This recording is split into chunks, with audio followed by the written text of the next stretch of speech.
this during the celebrations to mark the Uganda National Day at the sidelines of the Dubai Expo 2020 in the United Arab Emirates. Museveni also enumerated on the numerous investment opportunities available in Uganda to the UAE business community. Uganda has marked the Uganda National Day in Dubai at the sidelines of the Dubai Expo 2020. The event was graced by President Yoweri Kaguta Museveni and His Excellency Sheikh Nahyan Mubarak from the United Arab Emirates. Addressing the gathering, President Museveni thanked the UAE for organizing this expo to share ideas on prosperity. Business must result into profit. And in order to make profit sustainably, continuously, you need three elements. Element number one, you produce a good or a service. Museveni disclosed that he was awestruck by the rate of development in Dubai on all fronts and tasked the Africans to draw inspiration. The UAE are a challenge to Africa. They are a challenge to Africa because they have turned a desert, a dungu, into a center of affluence. Desert to affluence. I don't know what these Africans are thinking. To see a desert so affluent because of the vision of the leaders who did this. On investment, Museveni spoke fondly about Uganda's investment spectrum, calling upon the Dubai business community to take advantage of the umpteen opportunities in Uganda. Raw materials of crops for food, and crops for textiles, and crops for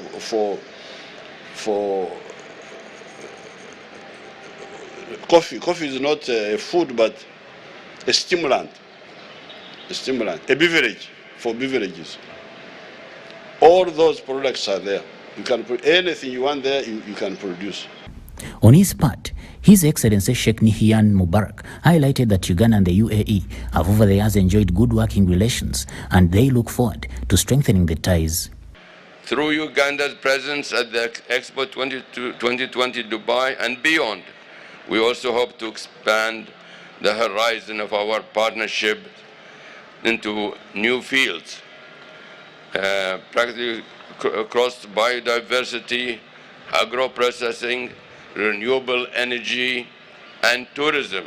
The two leaders later toured the Ugandan pavilion at the main exhibition area, where different Ugandan entities are showcasing what the Pearl of Africa has to offer. Uganda participation under the theme, right place, right time, underscores it as a country of many opportunities, from its unparalleled natural beauty, endowed with a diverse wildlife and landscapes, to its strategic investment opportunities across multiple sectors. And for that, I would like to extend our gratitude to you, Mr. President, and to the Commissioner General, my dear friend, Dr. Ali Komoncha, and his team, for Uganda's meaningful participation in this world event. The expo was originally scheduled to be held from October 20th, 2020 to April 10th, 2021, but was delayed due to the COVID-19 pandemic. Now the event is running from 1st October 2021 to March 31st, 2022. So far, a total of 192 countries have confirmed their participation at this event, which is expected to attract 20 million visitors. Samuel Senono, UBC News. Well, that was our very own Uganda Broadcasting Corporation news team over there in Dubai. Now, Prime Minister Dr. Robina Nabanja has visited Changwali, a refugee settlement in Kikube district. The Premier was in company of ministers Judith Nabakoba for Lands, State Minister for Disaster Preparedness Esther Ayankon, and State Minister for Public Service Grace Mary Mugasa, and the Minister for State for Works Fred Byamkama. Her timely visit comes after a series of reported land disputes between refugees and bona fide occupants who were evicted in 2013 off the land to resettle Congolese refugees, Sudanese, Rwandese, and Ethiopians. Prime Minister Robina Nabanja has been in Kikube district to meet local leaders on simmering land conflicts, mainly around Changwali refugee settlement. The Premier's visit has also been hinged on reported tension between refugees and residents over land rights. Residents claim some of the Changwali settlement commandants are fueling the disputes. The Prime Minister is here. The former Prime Minister was here. I want to Babukinda Bayengi, who have been here. The grandfather who was here before 1955 has all the information. People were here hunting, grazing, originals who have been here, who were taken back to a place which is dry, with nowhere to cultivate. And you stand and say people are peaceful? When you're a human being, then there is no problem at all, really, Joy. Let's go to Buchinga together and you tell the people of Buchinga that they are okay. After the meeting at OPM offices in Changwali, the Premier decided to visit Buchinda Parish, one of the areas at the center of the conflict. The Premier halted illegal construction on her way to Buchinda Parish. Are you aware this land is under dispute and that the President directed otherwise? Have you seen the presidential directive? I have no problem us settling people, refugees here. No problem at all. It is for our strategic intentions that we help humanity. But you cannot make our people look like funny. You demolish their permanent structures. And in the same place, you put other people. How would, if it were your father, how would you feel? You. If it were your sister, these people were struggling to survive. How would you feel? You are erecting these small structures now because you were told I'm coming. It's not good. You are aware there is a directive from the President that this land should not be occupied as of now, as we settle the dispute. Are you not aware? Where is the hurry? When we still have other big chunks of land elsewhere. You are aware this land is under dispute. True or false? And they said that the status quo remain as we settle this issue. Are you not aware? Where is your hurry? Couldn't you put these people in other pieces of land which are empty as we wait to hear the other side of the coin? Where is the hurry? I want to know who gave you a directive to do this. I want to know who gave you and I must have a written directive. I want to know who is bigger than the President. The President gives a directive and you do otherwise. For how long will you keep the President? A President's directive is a President's directive. So stop construction now.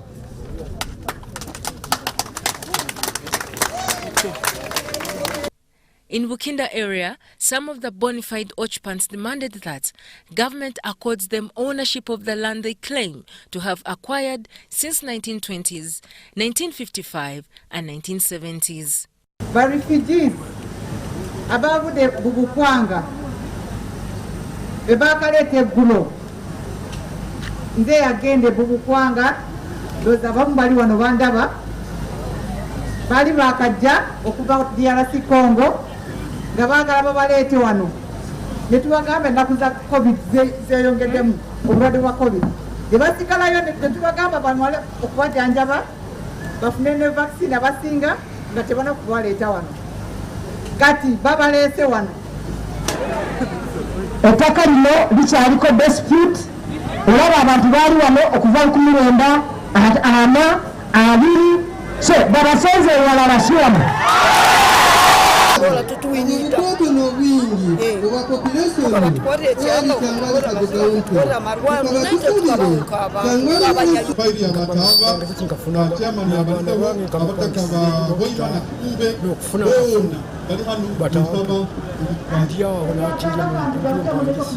The Minister for Lands, Judith Namakova, ordered that the 1998 boundaries fixed by OPM be opened with immediate effect.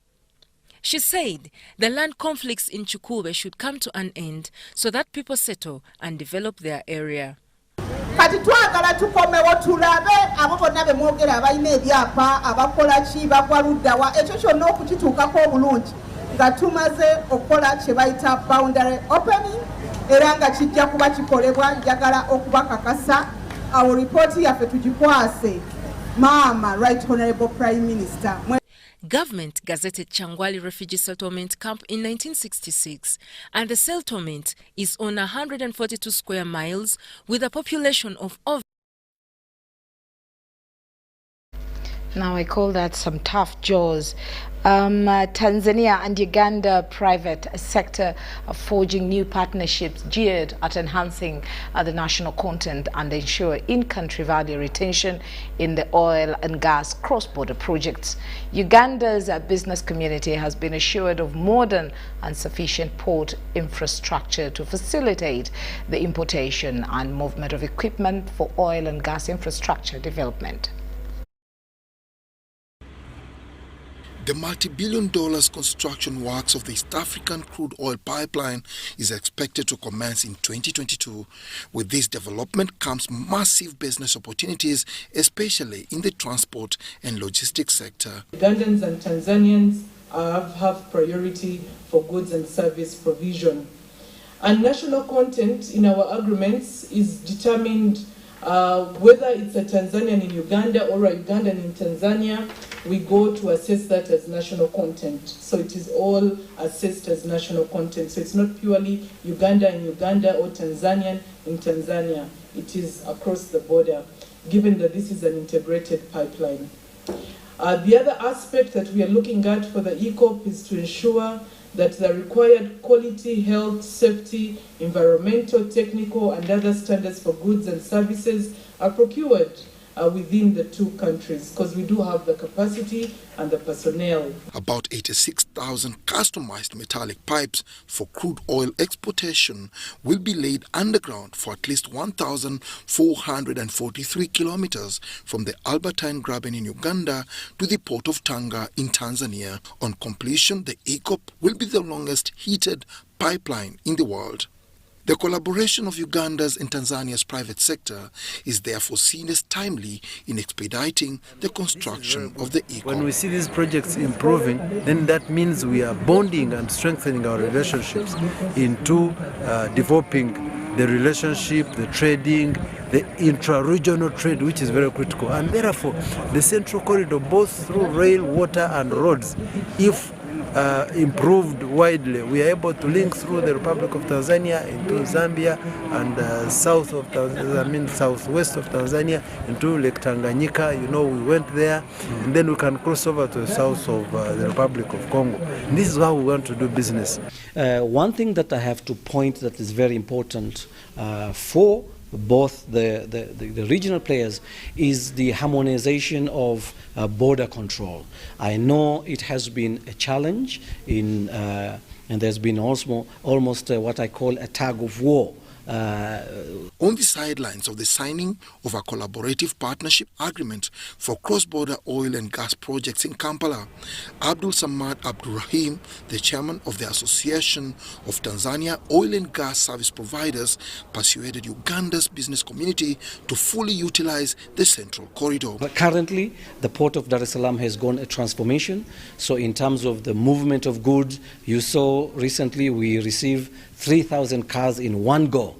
We receive the biggest ships in the world that are able now to receive the cargo, and also to disseminate in a very timely and professional manner. The Private Sector Foundation Uganda, Uganda Chamber of Mines and Petroleum, and the Association of Tanzania Oil and Gas Service Providers committed to build synergies with a core purpose of fostering local joint ventures and in-country value retention. Dennis Igor for UBC News. The East African Grain Council has started practical training workshop for different grain milling companies in Kampala. The council's trainer Nwagaba Poster says that the workshop aimed at improving quality of farm produce and avoiding aflatoxin in grains, especially in maize products, is to ensure stability to Uganda's grain market, even at regional and international markets. Sample preparation. We are conducting a training on aflatoxin analysis, detection and control to make sure that we build a pool of people, private sector players, with the capacity to analyze, test and control these aflatoxins in our grain commodities. The training is organized for different players, private sector companies, and we have a representation across the country. Where we want to make sure that at each facility they are able to detect these toxins before they send their consignments for trade. 25 facilities, these are 25 private sector companies who are directed in grain trade, and they have been selected across the country. Also on storage processes. We train the farmers on how to store their grain. We're also promoting the hermetic bags technologies, that assist in ensuring that the grain is free from pests. At EAGC Uganda, we are working with over 68,000 farmers, and we're also working with over 26 grain hubs. The grain hubs are basically those farmer organizations that have a warehouse storage facility and for which we normally train on grain quality and also give advisory on storage, inspection of their warehouses, and we link them to financial institutions to provide services, credit to the farmers at a low cost, so that the farmers are able to get input for their products. It's very fun. Now, African startups need venture capital or angel investment to fund their businesses. Entrepreneurs are also urged to understand the philosophy of how investors look at the value proposition. Building a company or a business is a science and raising money is an art, says Eric Osiakwan, the CEO of Chanzo Capital. He adds that for a startup, the most important capital one needs is from their customers. Osiakwan, a Ghanaian entrepreneur, was the guest speaker at a hybrid session on addressing Africa's funding gap hosted by the Innovation Village. Raising of capital is an art of building relationships, getting to know people. And once you have those relationships and you know people, you can then ask them for money. Now, the critical thing is that the most important capital you need is from your customers. So when you start a business, the critical thing is to solve a problem for a customer who will pay you for that solution, either as a product or as a service. So 80% of the time needs to be focused on getting customers who can use your product and service and pay for it. Issues tackled included profitability and sustainability of enterprises, raising capital and satisfying obligations that come with the money. So startups failing and succeeding sometimes has factors outside of your control. And that's where, as an entrepreneur, you need to watch the waves, you need to watch the market. So I say that eventually a startup failing or succeeding is determined by the market. So there's a third factor that is at play here, which is that whilst you're building the act of the company, you also have to look at the market. You always have to raise up your head. Because if you don't watch the market, you may end up not being able to read what the market is saying and respond to that market intervention, and therefore your company could fail.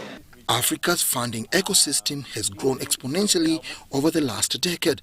On the other hand, concerns are raised on the ability of African entrepreneurs to successfully absorb the funds. So my advice is, don't worry about the money. It's hard to take that, especially if you need it. Don't worry about the money. Instead, worry about what type of money, and am I ready for it? And am I ready for the obligations that come with the money? And focus on building a business worth investing in. Startups funding has been on the rise on the African continent, with countries like Kenya, Nigeria, South Africa and Egypt receiving the biggest share. Analysts argue that whereas startups can survive through raising capital, with the acceleration of digitalization in many tech markets, the ecosystem is expected to remain strong and attract more investors. Dennis Igor for UBC News. It's time for us to take a short break, but do not go away. We'll return with more news.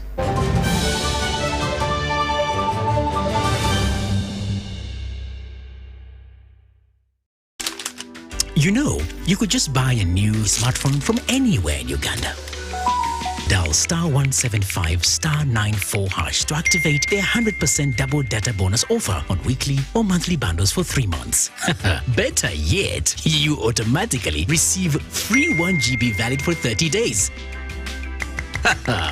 You are hooked already, aren't you?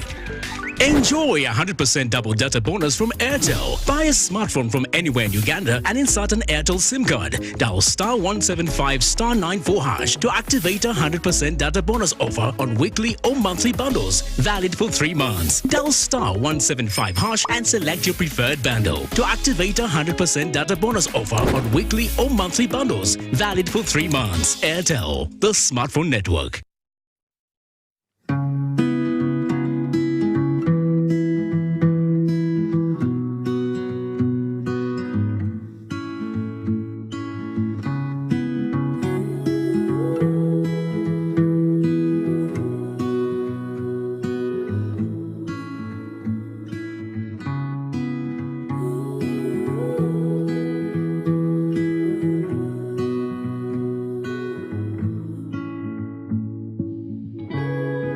Vaccinated today so we can get closer to the normal way of life. Echa COVID-19 chija kugwa.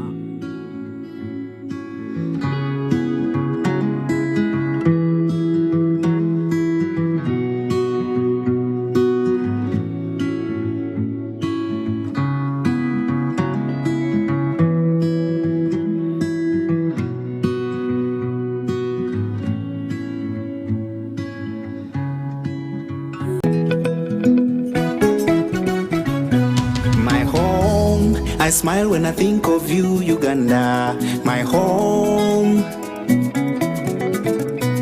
My home, I dance when I look at you, Uganda, my home. Oh, my Uganda. I know, with you I'll always stay forever. I know, because I feel that we belong together. My home.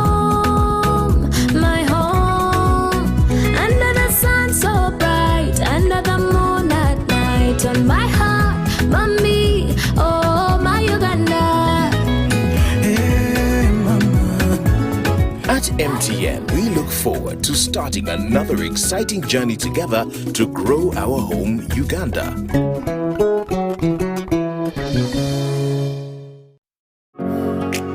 It's no secret that ICT makes learning easy. The strides made in our field couldn't be possible without it.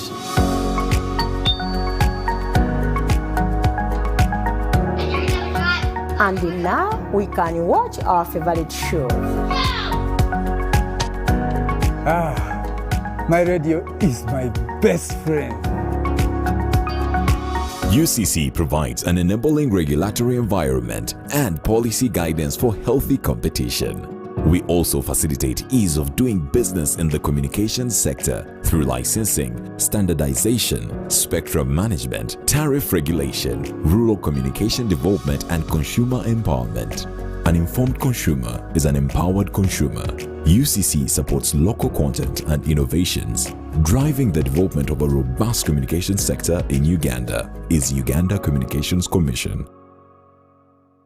Switch to Airtel, Uganda's only 100% 4G network, and get 50% data bonus on all bundles purchased using Airtel Money. Visit the nearest Airtel shop with a valid national ID to buy a SIM card today. For business entities, please share an email with business.support@ug.airtel.com. Enjoy the best rates on calls, SMS, data, and Airtel Money across Uganda on your preferred number. Subject to availability. 50% data bonus is valid till 15th November 2021. Airtel, the smartphone network. Echa COVID-19 chijja kugwa only if we stay at home, observe physical distancing, wear masks properly, sanitize or wash our hands with soap and water regularly, or get vaccinated now.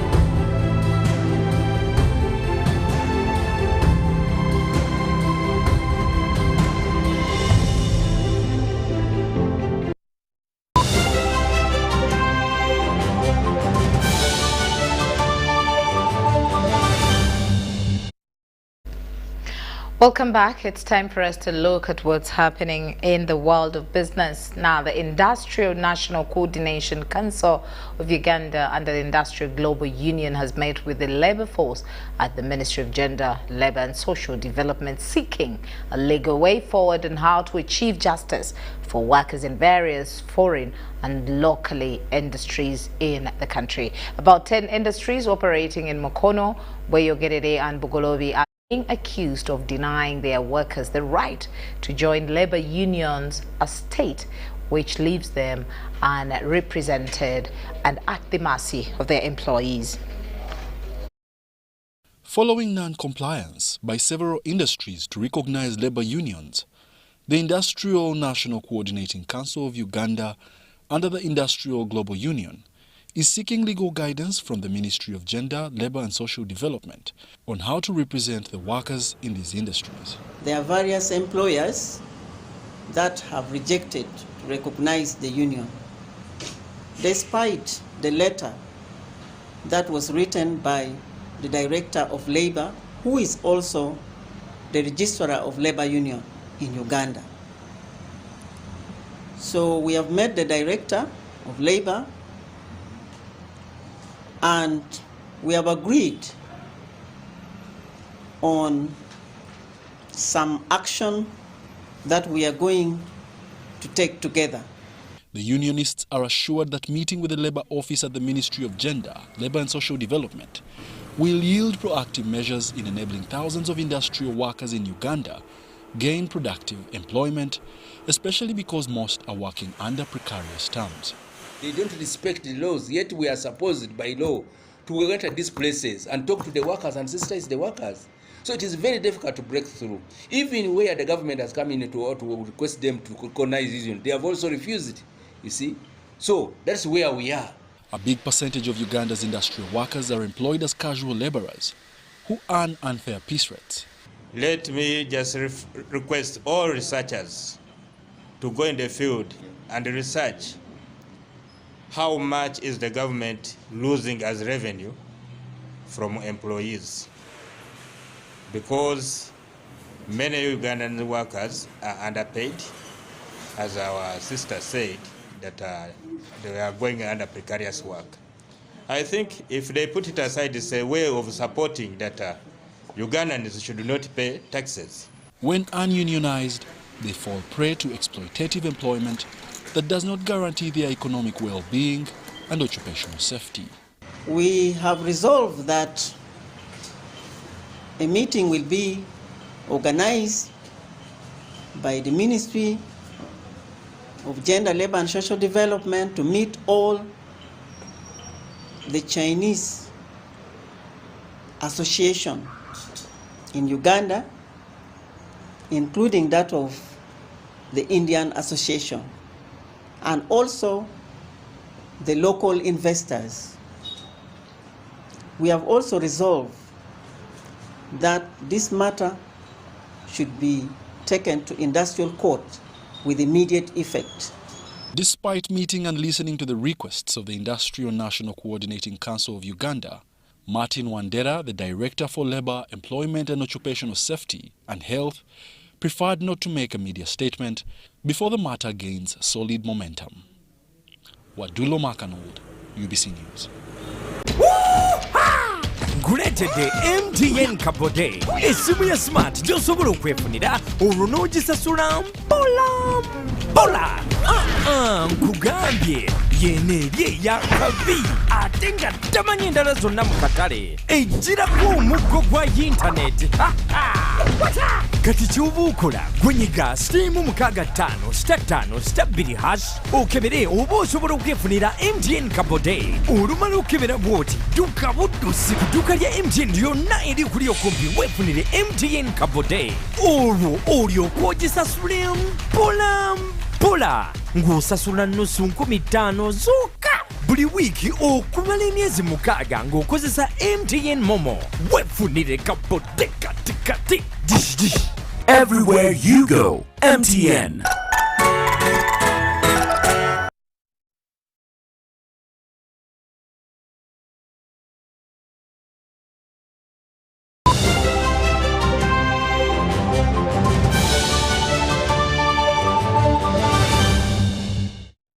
Thank you so much for allowing us in your living room and wherever your social space is. This has been your Lunchtime News, and I'm Patricia Lukoma Mpango. A very good afternoon.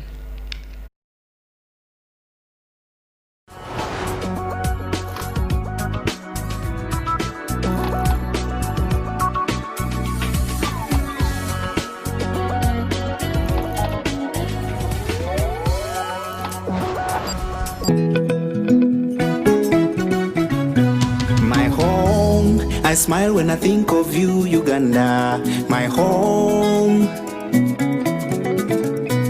My home, I dance when I look at you, Uganda, my home. Oh, my Uganda. I know with you I'll always stay forever. I know,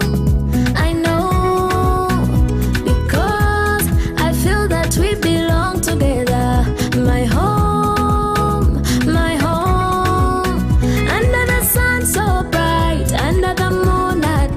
On my heart, mommy, oh my Uganda. Hey, mama. At MTN, we look forward to starting another exciting journey together to grow our home, Uganda.